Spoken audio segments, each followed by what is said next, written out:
Gaza पट्टी में तबाही कहां जाकर रुकेगी, किसी को नहीं मालूम। यहां रहने वाले बाशिंदे रोजाना ये उम्मीद करते हैं कि अब जंग बंद हो जाए,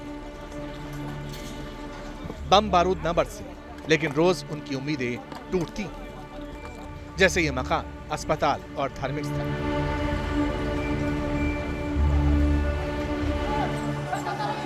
गाजा में मौत का आंकड़ा तो भूल जाइए, जख्मी ही 12,000 के पार, ऐसा यहां के प्रशासन का दावा है। लेकिन इजराइल का कहना है ये तो अभी शुरुआत है, हमास के खिलाफ असली जंग तो अब शुरू होगी। इजराइल हमास का सफाया कर देगा और इस काम में आप आगे रहेंगे। ये आसान काम नहीं है, ये एक कठिन मिशन है। ये सिर्फ एक दिन, 2 दिन या हफ्ते भर नहीं चलेगा। इस लड़ाई में वक्त लगेगा।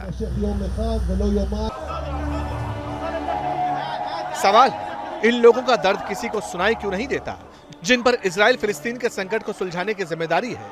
क्या वो अपना काम ठीक से कर रहे हैं? जवाब इन तस्वीरों में मिलेगा। न्यूयॉर्क में एक बार फिर यूएन सिक्योरिटी काउंसिल का इमरजेंसी सेशन हुआ। 3 दिन में दूसरी बार मीटिंग हुई, गाजा क्राइसिस पर बैठक हुई, रेजोल्यूशन लाया गया। पिछली बार रूस लाया था, इस बार ब्राजील की तरफ से आया। ब्राजील के प्रस्ताव में लिखा था कि आम नागरिकों के खिलाफ हिंसा की निंदा की जाए, गाजा पट्टी में लोगों की मदद के लिए मानवीय आधार पर मदद दी जाए। इस बार 15 देश इकट्ठा हुए। इनमें से 12 देशों ने प्रस्ताव के समर्थन में वोट दिया। ब्रिटेन और रूस ने वोटिंग में हिस्सा नहीं लिया। जब लगा कि प्रस्ताव पास हो जाएगा, तब अमेरिका ने एक बार फिर प्रस्ताव पर वीटो लगा दिया। वजह बताई गई कि इस प्रस्ताव में कहीं भी इजराइल के सेल्फ डिफेंस के अधिकार की बात नहीं थी।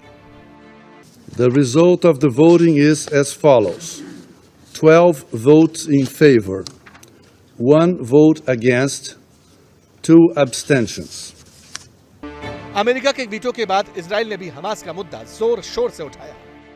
Calling for calm, restraint. संयम रखना, सीज फायर की बात करना गोली के घाव पर बैंडेड लगाने जैसा है। ऐसे हमास जैसा कैंसर खत्म नहीं होगा।